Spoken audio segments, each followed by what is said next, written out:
নমস্কার। আমি ডক্টর জয়ন্ত চক্রবর্তী। আমি আপনাদের এপিলেপসি যারা কেয়ার গিভার পেশেন্টরা, এপিলেপসি বা মৃগী পেশেন্ট, তাদের যারা কেয়ার গিভার, তাদের উদ্দেশ্যে কয়েকটা কথা জানাতে চাই। এপিলেপসি কেয়ার গিভারদের ফার্স্ট এড তারা কি করে করতে পারে।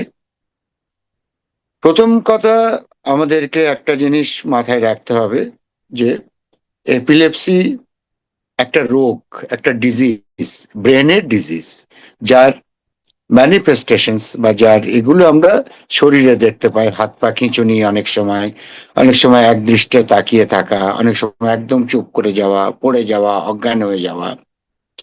এটা একটা রোগ, আমাদের মাথার রোগ, ব্রেনের রোগ। ব্রেনের মধ্যে আমাদের যে ইলেকট্রিক্যাল অ্যাক্টিভিটি আছে, সেগুলো অনিয়ন্ত্রিত ভাবে অনেক সময় কাজ করে। তার জন্য এই এপিলেপটিক সিজার্স বা কনভালশনস এগুলো হয়। তো এইটা কিন্তু আমাদেরকে বুঝতে হবে এবং পেশেন্টদেরকেও জানাতে হবে যে এটা কোনো আদি ভৌতিক বা কোনো জিনিস নয়, পুরোপুরি বিজ্ঞান ভিত্তিক জিনিস। আমাদের মাথার মধ্যে যে ইলেকট্রিক্যাল অ্যাক্টিভিটি, তার গোলমালের কারণে হয়।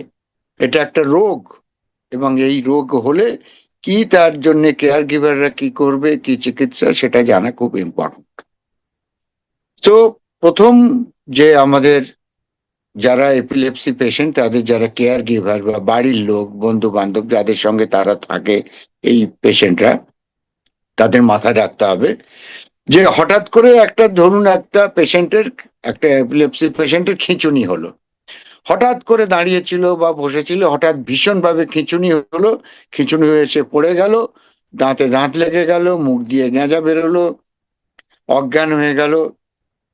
অনেক সময় ইউরিন স্টুলও পাস করে ফেলতে পারে। আবার অনেক সময় খুব কম মাত্রাতেও হতে পারে, হালকা একটা খিঁচুনি হলো, হাত পায়ে একটু খিঁচুনি হলো, বা অনেক সময় জাস্ট পড়ে গেল, অজ্ঞান হয়ে গেল।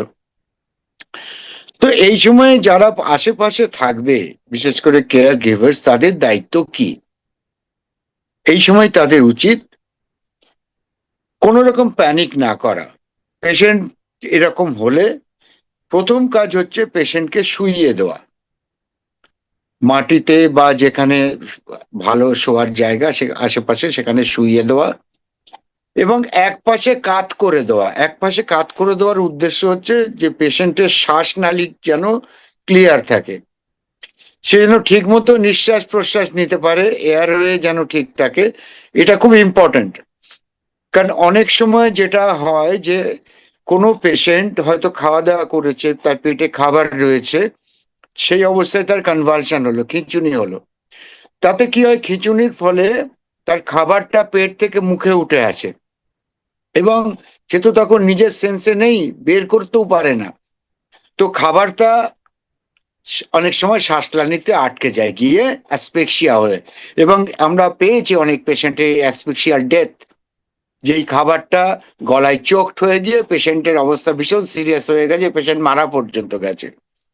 তো ভীষণ ইম্পর্টেন্ট হচ্ছে যে এই অবস্থায় পেশেন্টকে শুইয়ে দেওয়া, একদিকে কাত করে দেওয়া, মুখের মধ্যে কোনো কিছু দেবেন না, কোনো চামচ, অনেকে আগেকার দিনে জুতো মুখে দিত, অদ্ভুত ব্যাপার, চামচ বা কোনো কিছু মুখে দেবেন না, একদম মুখ ফাঁকা রাখবেন।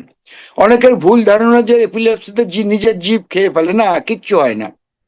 খুব বেশি হলে দাঁতের ফাঁকে জিভ এসে গেলে জিভ একটু কেটে যেতে পারে, কিন্তু মুখের মধ্যে কিছু দেওয়া উচিত নয়, কারণ সেটা মুখের ভেতরে চলে গিয়ে তার শ্বাসনালীতে আটকে গিয়ে দম আটকে যেতে পারে। দ্বিতীয় হচ্ছে, সে যেগুলো জামা কাপড়, বেল্ট, যে যা পরে আছে, সেগুলো হালকা করে খুলে দেওয়া, খুলে লুজ করে দেওয়া, যাতে তার ঠিক মতো শ্বাস নিতে পারে, তার বডি মুভমেন্টসে কোথাও না আটকায়। 3 নম্বর, যে জার্কিং মুভমেন্ট হয়, এই জার্ককে জোর করে আটকে রাখা ঠিক নয়। তাকে অনেকে জোর করে পা জার্ক হচ্ছে, জোর করে পা ধরে রাখলো, হাত ধরে রাখলো, নো, এগুলো করবেন না।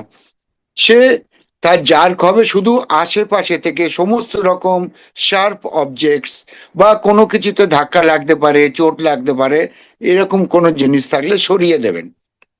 জায়গাটা পরিষ্কার করে দেবেন, সরিয়ে দেবেন, পেশেন্টকে একদিকে কাত করে দেবেন, জামা কাপড় লুজ করে দেবেন, ঘরের দরজা জানলা খুলে দেবেন, বা একটু হাওয়া যাতে ঠিকঠাক আসে সেই ব্যবস্থা করবেন, আর পেশেন্টের পাশে থাকবেন, প্যানিক করবেন না। এই অ্যাটাক সাধারণত কয়েক সেকেন্ড বা কয়েক মিনিটের জন্য হয়, তারপর পেশেন্ট আস্তে আস্তে অ্যাটাকটা ঠিক হয়ে যায়। পেশেন্ট হয় ঘুমিয়ে পড়ে, না হলে একটু কিছুক্ষণের জন্য একটু কনফিউজ স্টেটে থাকে। তো এই সময় পেশেন্ট যদি কনফিউজ স্টেটে থাকে, তাকে কনসোল করা, তাকে হাত বুলিয়ে দেওয়া, বলা যে ঠিক আছে, কিছু অসুবিধা নেই, সব ঠিক হয়ে গেছে, কিছু ব্যাপার নয়। আর যদি সেন্সলেস ঘুমিয়ে পড়ে, তাহলে তাকে ঘুমোতে দেওয়া উচিত, জোর করে জাগানো ঠিক নয়। এরপরে যেটা আমাদের খেয়াল রাখা উচিত, যে এই সময়ে একদম প্যানিক করা ঠিক নয়। কেয়ার গিভার, বাড়ির লোক, বন্ধু বান্ধব কেউ প্যানিক করবেন না। যদি কয়েক মিনিটের মধ্যে এই খিঁচুনিটা বন্ধ হয়ে গেল, খুব ভালো। কিন্তু খিঁচুনি যদি 5 মিনিট বা তার বেশি কন্টিনিউ হয়, সেক্ষেত্রে অবশ্যই এমার্জেন্সি মেডিকেল সার্ভিস ডাকবেন, হসপিটাল, অ্যাম্বুলেন্স ডাকবেন। যদি 5 মিনিটের বেশি খিঁচুনি হয়, বা একটা খিঁচুনি হলো, হয়ে পুরোপুরি সে নর্মাল হওয়ার আগে আরেকটা খিঁচুনি হলো, যেটাকে আমরা স্ট্যাটাস এপিলেপটিকাস বলি, এইরকম কন্ডিশনে কিন্তু অ্যাক্টিভ মেডিকেল হেল্প দরকার। এই সময় মেডিকেল এমার্জেন্সি অ্যাম্বুলেন্স ডাকবেন এবং পেশেন্টকে হসপিটালে বা ডক্টরসের কাছে নিয়ে যাবেন। এটা ভীষণ জরুরি, কারণ স্ট্যাটাস এপিলেপটিকাস কিন্তু it's a life threatening thing. So এটা মাথায় রাখতে হবে। আর সবশেষে বলি যে এপিলেপসি একটা রোগ, এইটা চিকিৎসায় সেরে যায়, এটা কিন্তু মাথায় রাখবেন। এবং রোগীকে চিকিৎসা করাতে হবে, ডক্টরের কাছে নিয়ে যেতে হবে, নিউরোলজিস্টের কাছে নিয়ে যেতে হবে, এবং ট্রিটমেন্ট করলে ঠিক হয়ে যাবে। এই পুরো জিনিসটা দেখবার জন্য আপনারা একটা 3D ভিডিও আছে, এটা দেখলে আরো ভালোভাবে বুঝতে পারবেন। Epilepsy is a neurological condition characterized by recurrent seizures. Witnessing someone having a seizure can be alarming, but knowing the right steps can make a significant difference in ensuring their safety. This video will guide you through how to handle the situation effectively. An epileptic attack is a condition where a patient experiences sudden and repeated uncontrolled jerking movement. This occurred due to electrical disturbances in the brain. Your priority is to protect the person from injury. If they are standing or sitting, gently guide them to the floor. Try to clear the area of any hard or sharp objects that they might hit during the seizure. Once they are on the floor, place something soft and flat, like a pillow or folded jacket, under their head to protect it from hitting the ground.